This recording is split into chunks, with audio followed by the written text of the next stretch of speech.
It's building your HR expertise. You are trusted by leadership. You know the business inside out. Yet, when the director or VP role opens up, someone else getting the nod. Sound familiar? Here is the truth nobody is telling you. Being a great HR business partner is not enough to get promoted. And today, I am going to show you exactly what is holding you back. I am someone who has worked alongside dozens of HR leaders and watched both the promotions and the painful passes. I have seen incredible, talented senior HR business partners stay stuck for years while less experienced peers lead ahead. And here is what I have learned. The gap between HR business partner and HR director isn't about working harder or knowing more HR processes. It is about three specific shifts that most people never make. In the next 10 minutes, I am going to break down why you are not getting promoted and give you the exact roadmap that changes that. Let us start with the biggest career skill I see. You are still operating as a consultant, not as an owner. Think about last business review or HR leadership meetings.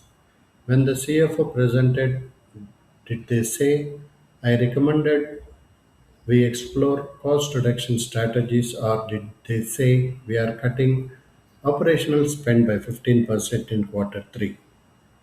Here is how exactly they owned it. Now think about how you should show up.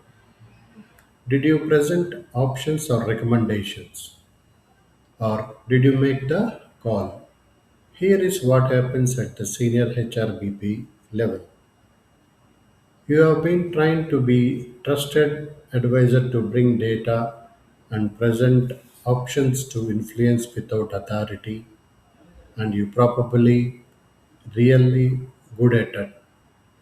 Your business leaders love you because you are responsive, you bring solutions, you make their lives easier.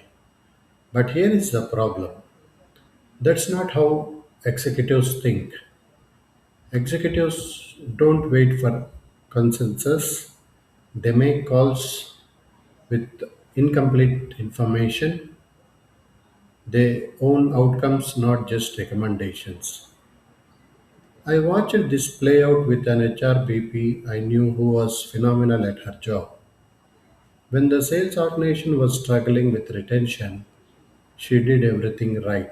She analyzed the data, identified three grassroots causes, presented four potential solutions with pros and cons, and facilitated a discussion with leadership. Her peer, who got promoted 6 months later, did something different.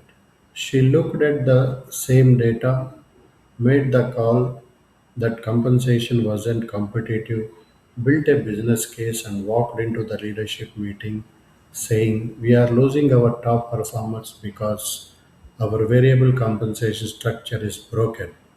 I need $2 million to fix it.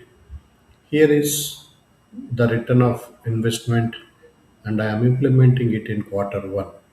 One person was the consultant and other was the owner.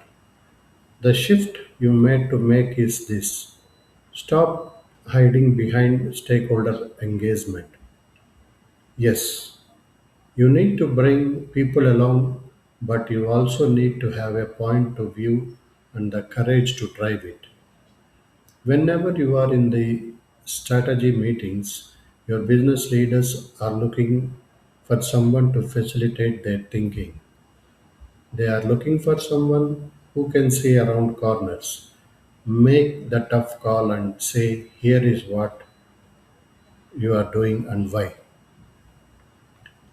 In your next leadership interaction, replace I recommend we consider with here is what we are doing and watch how the dynamic shifts. Let's land to an example.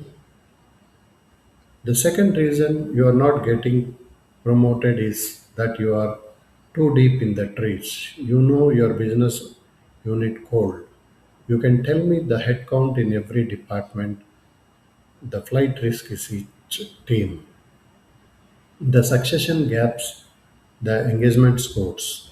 You are an expert in your domain, and that is exactly the problem. Because when the director opens up the role, the question isn't who knows the business unit best.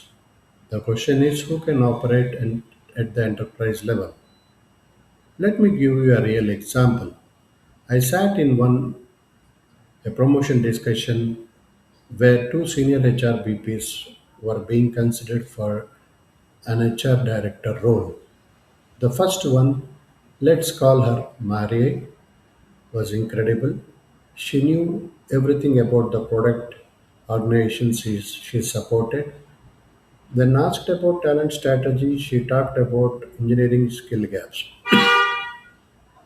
the product manager pipeline, the retention challenges in R&D, detailed, thoughtful, impressive.